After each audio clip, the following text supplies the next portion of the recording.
It's time to take another peek at the Greaseman Hobbledogaga Handbook.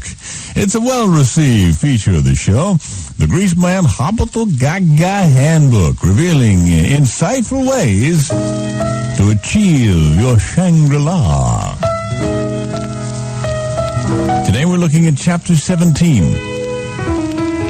A whole chapter devoted to finding it in church. You say, church, as you recoil in shock horror. I say, hey. He done told us to be fruitful and multiply, didn't he? Because I don't use these church techniques too often, but every now and then. Like it's late at night, maybe. Not late, but 7:15, 8 o'clock. Oftentimes that's the time to go for a churcher. A churcher. Easy, one of the easiest Hobbledogagas to achieve. You walk into a church, you sit down, and you start crying loudly. Just find a pew in the middle and just start weeping.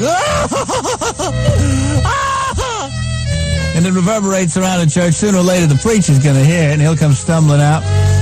Sit down next to you and say, "What's the matter, my son? Are you troubled?" You say, "Yeah, I am, Father.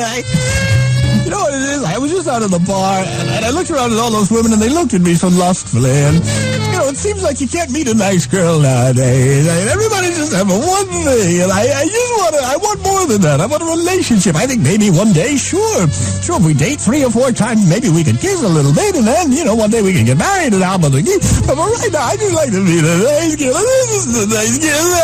And then you can throw your head on his shoulder. That's a good effect. And just kind of, you know, rack yourself with sobs. You know something, my son? Men like you are a rare commodity nowadays. You know, come to think of it, Ellen Moraldi is still looking for a husband. You know, you and Ellen Moraldi might get along real good. She's about your age, a nice girl. Tell you what, I think she's probably home from work by now. Let me give her a call.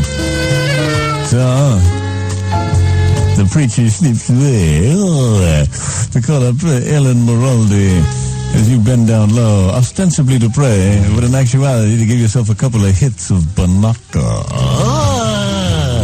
Sure enough, 20 minutes later, Ellen Moraldi shows up. 30-ish. Substantial thighs. Attractive. You know, attractive in a handsome way. You know, typically of that genre. So you say hello, and you meet very formally, very stiffly.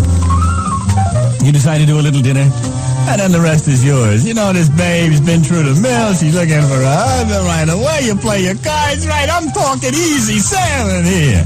One thing leads to another.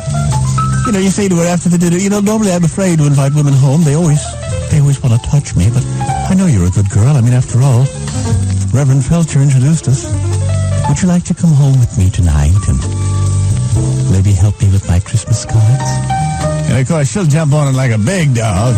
So she gets home right away, you know, she thinks she's safe because you just slick this thing so perfecto mundo. And, of course, eventually, you know, you say, I don't normally drink like this, but with you I feel safe. You know, you got an excuse for everything. I don't normally sit this close on the couch, but with you I feel safe because right away she's feeling that she's going to, you know, you put the onus on her big behind. And before you know it, you're smooching and cuddling, and you say, my God, I've never felt these feelings. No one's ever made me feel these feelings. The next thing you know, and